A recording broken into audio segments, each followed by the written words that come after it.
Sebelum kita memulai aktivitas pelajaran kita, lebih baik kita baca doa. Untuk doa pembukaan, marilah kita berdoa menurut agama dan keyakinan kita masing-masing. Berdoa mulai.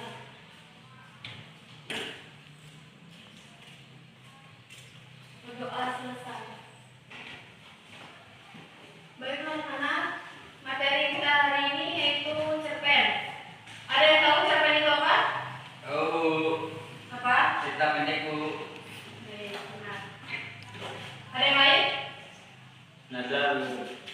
Baik, cerpen itu atau cerita pendek merupakan sebuah cerita singkat mengenai suatu kejadian atau peristiwa. Meski hanya sebuah peristiwa singkat, namun terkadang cerpen dapat memberikan inspirasi dan motivasi pada si pembaca. Cerpen biasanya berisi kisah-kisah manusia berupa karangan yang menceritakan kehidupan kita sehari-hari. Umumnya hanya fokus pada satu tokoh saja yang diceritakan. Pengertian cerpen menurut KBBI ada tahu? Baiklah, menurut KBBI, cerpen menurut KBBI itu merupakan sebuah tulisan mengenai kisah yang pendek yang isinya tidak melebihi 10.000 kata. Nah, di cerpen ada beberapa struktur. Yang pertama yaitu abstrak, kedua orientasi, ketiga komplikasi. Yang pertama abstrak di bagian pertama yaitu yang dimaksud dengan sebuah rangkuman mengenai gambaran cerita yang ada dalam cerita tersebut. Orientasi ini adalah berisi mengenai tentang waktu kejadian, suasana yang terjadi, dan tempat yang digunakan dalam cerpen tersebut. Komplikasi ini merupakan sebuah cerita yang memiliki hubungan tentang sebab dan akibat dari suatu kejadian yang terjadi. Nah, di sini ada ciri-ciri cerpen. Di sini ada 10 ciri-ciri cerpen. Yang pertama, jumlah katanya yang dimiliki cerpen tidak melebihi 10 kata. Yang kedua, jalan cerita yang dimiliki cenderung lebih singkat dibandingkan novel. Ketiga, hanya menceritakan seseorang tokoh saja, tidak semua tokoh diceritakan. Keempat, ada pokok atau inspirasi cerita dalam cerpen terkadang berasal dari pengalaman diri masing-masing atau kehidupan kita sehari-hari. Selanjutnya, seorang tokoh selalu diceritakan, sedangkan mengalami masalah hingga melakukan penyelesaian. Yang terakhir, cerpen menyampaikan sebuah pesan yang teramat dalam hingga membuat pembaca dapat ikut merasakannya. Itulah ciri-ciri cerpen. Dan berikutnya di sini ada unsur intrinsik cerpen. Ada yang tahu unsurnya apa saja?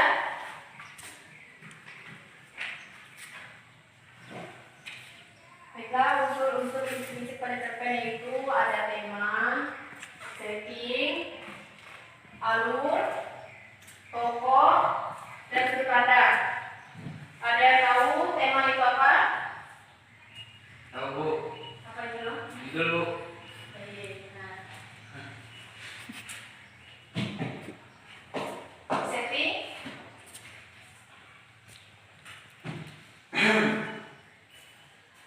Tahu? Baiklah, setting itu adalah bagian penjelasan mengenai waktu, tempat, dan suasana yang terjadi dalam suatu cerpen itu. Nah, kalau alur atau plot ini adalah jalan dari sebuah cerita. Alur memiliki beberapa jenis. Ada alur maju, mundur, dan campuran. Tokoh. Ada yang tahu tokoh? Tokoh itu adalah sosok yang diceritakan dalam sebuah cerpen tersebut. Sudut pandang. Ada yang tahu sudut pandang? Sudut pandang merupakan suatu bentuk cara pandang si pembuat cerita pendek tersebut. Baiklah. Nah, Ibu akan membagikan kelompok terdiri dari 2 kelompok. Dari 2 kelompok terdiri dari 2 orang. Mega bersama Leni, Gino bersama Beno, dan Tori. Oke. Di sini ada cerpen judulnya Dompet Kejujuran. Nanti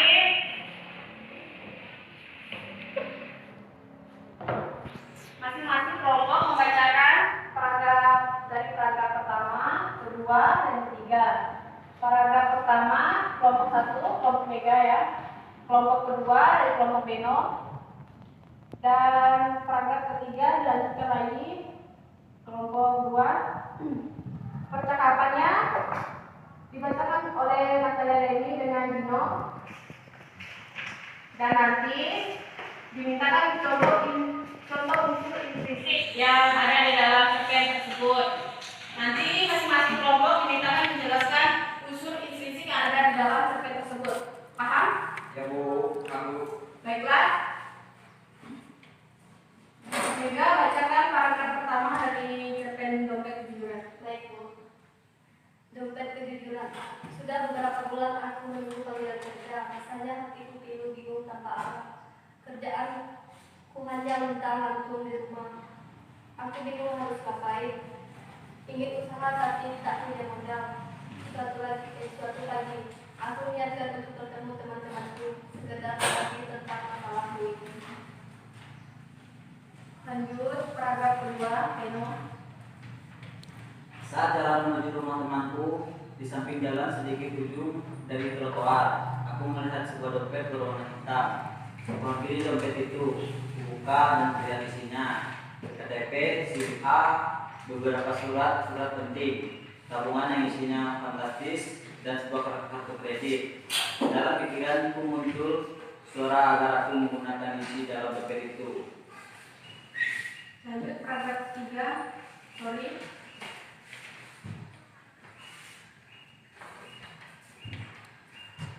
Tapi tidak, aku harus mengambil dompet ini pada pemiliknya.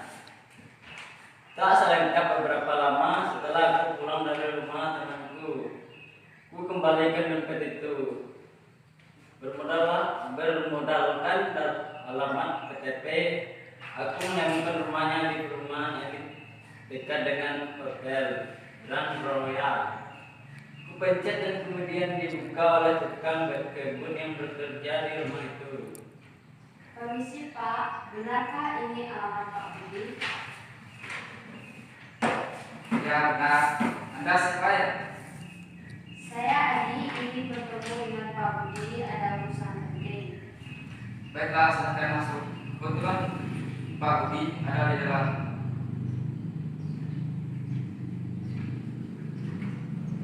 Aku masuk dengan malu-malu ke dalam rumah Mega pemilik dompet yang ditemukan. Ada apa? Siapa kamu? Saya Adi Pak, mohon maaf sebelumnya. Saya menemukan dompet Bapak di trotoar dekat hotel. Oh iya, bukan dulu Pak. Aku duduk di dekat beliau dan menyerahkan dompet yang ditemukan tersebut. Kamu tinggal di mana, Nak? Dan kerja di mana?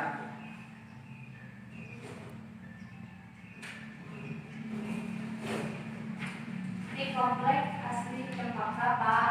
Saya masih menganggur sudah berbulan-bulan melamar tapi belum dapat panggilan.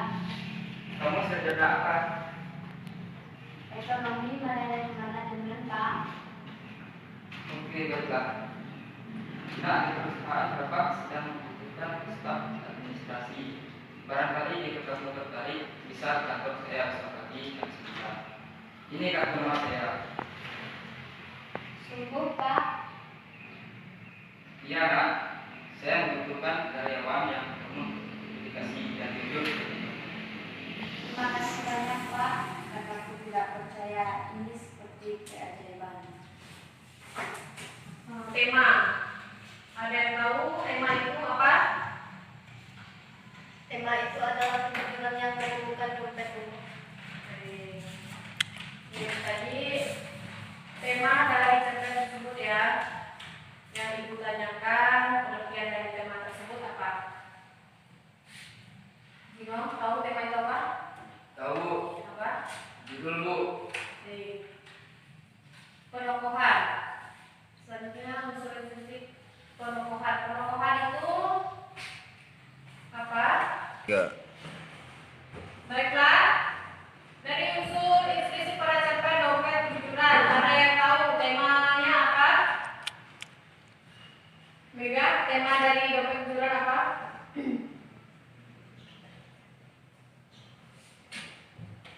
adalah kejujuran yang menemukan dompetmu. Baik. Tema itu apa? Judul. Baik. Penokohan. Penokohan yaitu apa? Beno tahu penokohan itu apa?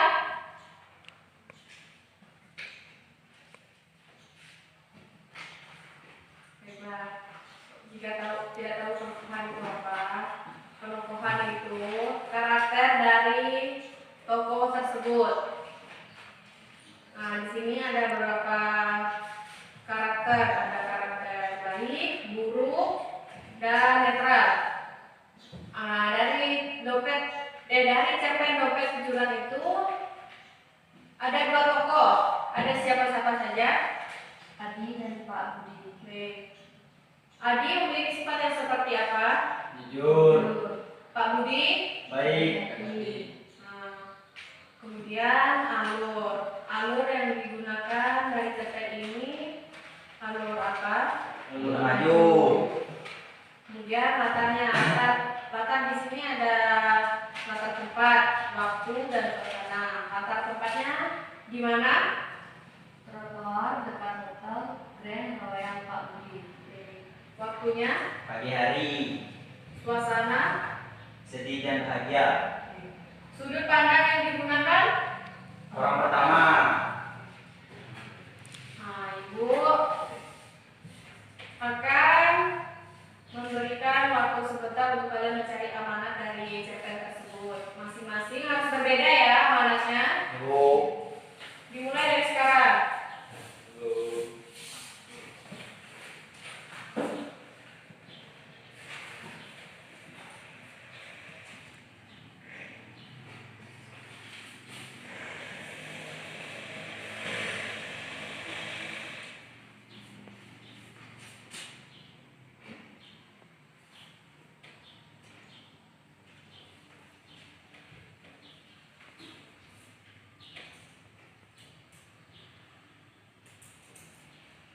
Ada yang sudah? Belum kok.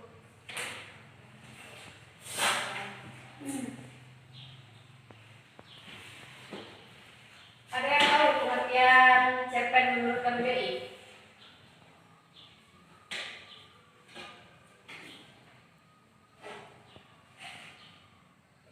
Belum.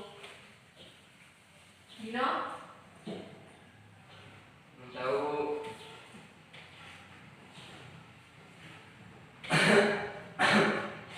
Tori, kakinya diturunkan Tori.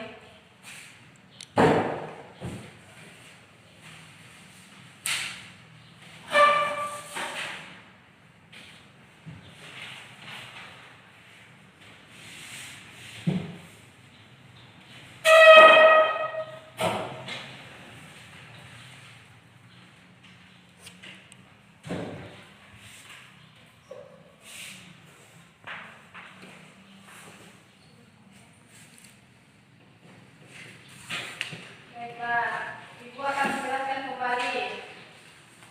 Cerpen Ibu apa? Ada yang belum paham cerpen itu tadi apa?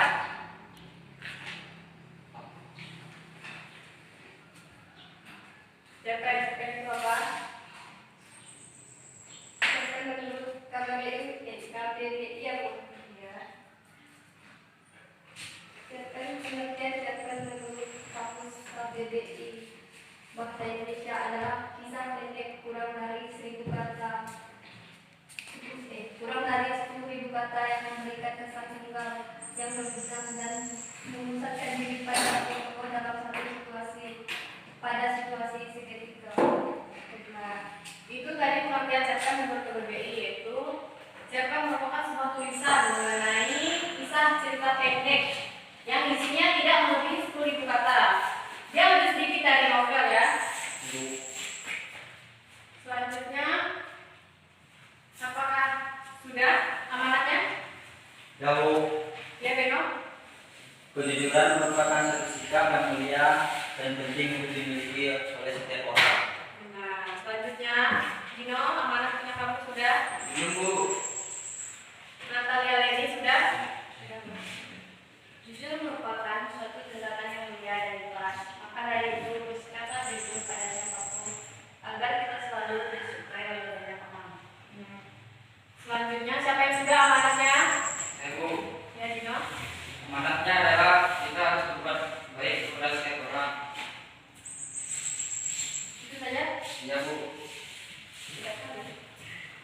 Selanjutnya,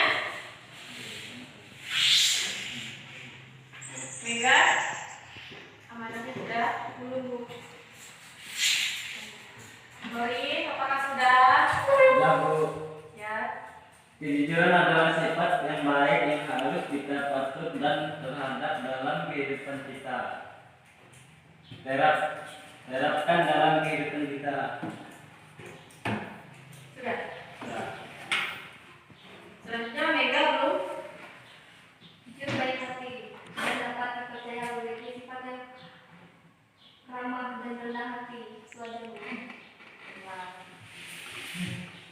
Menurut Ibu, amanat dari cerpen tersebut yaitu kejujuran adalah sifat yang mulia dan akan mendapatkan balasan kebaikan maupun kebaikan dari orang sekitar ataupun dari Tuhan. Amanat yang murid-murid bacakan tadi benar semua. Itu kan menurut pendapat masing-masing ya. Jadi itulah amanat dari cerpen tersebut. Ada yang tahu amanat itu apa?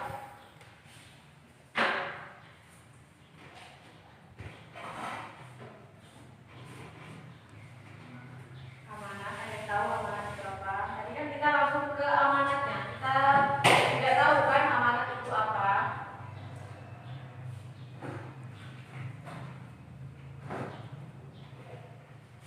Ayo, ada yang tahu amanat itu apa?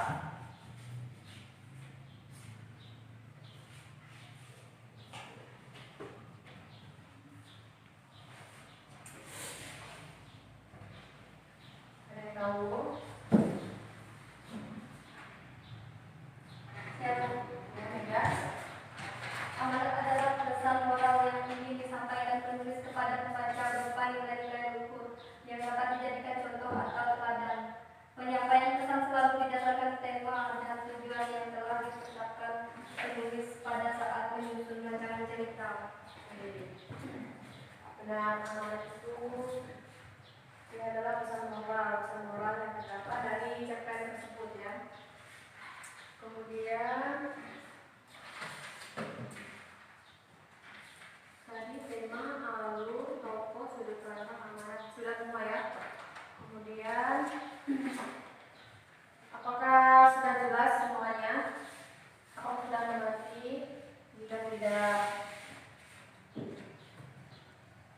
jika sudah jelas, kita bisa akhiri. Jika tidak ada yang belum bisa dipahami, bisa ditanyakan lagi. Ada pertanyaan?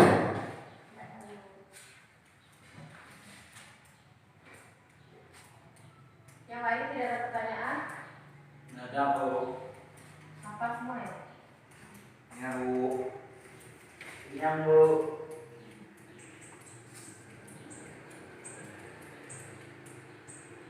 Baiklah, Ibu tanya sekali lagi, tidak ada pertanyaan? Ada, Bu. Ya? Pengertian dari alur, Bu. Alur. Alur itu jalan dari cerita tersebut. Nah, dari alur itu ada alur. Alur itu sama dengan plot ya. Ya, Bu. Alur sama dengan plot, yaitu jalan dari cerita itu. Alur memiliki beberapa jenis. Ada yang tahu? Alur apa saja? Maju, ya, mundur, dan campuran. Nah, ada lagi? Ada pertanyaan?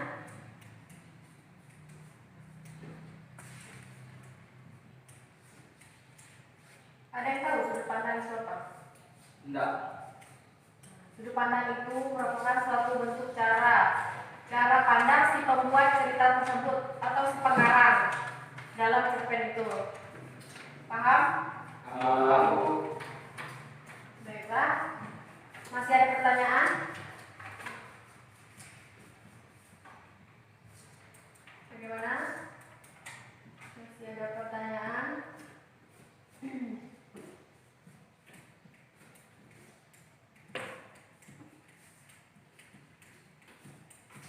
Bagaimana pemahaman kalian dengan pembelajaran kita hari ini?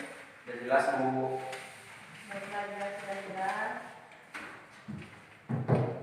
pembelajaran kita cukup sampai di sini. Jika ada kata-kata ibu yang kurang berkenan di hati kalian, ibu mohon maaf. Kita akhiri dengan doa. Salah satu pimpin doa. Gino, pimpin doa kita ya. Ya, Bu. Baiklah, sebelum kita pulang, marilah kita berdoa menurut agama dan kepercayaan kita masing-masing. Berdoa mulai.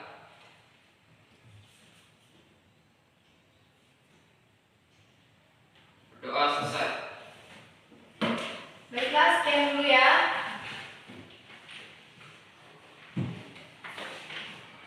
Pembelajaran kita cukup sampai di sini. Ibu akhiri, selamat siang. Siang, Bu.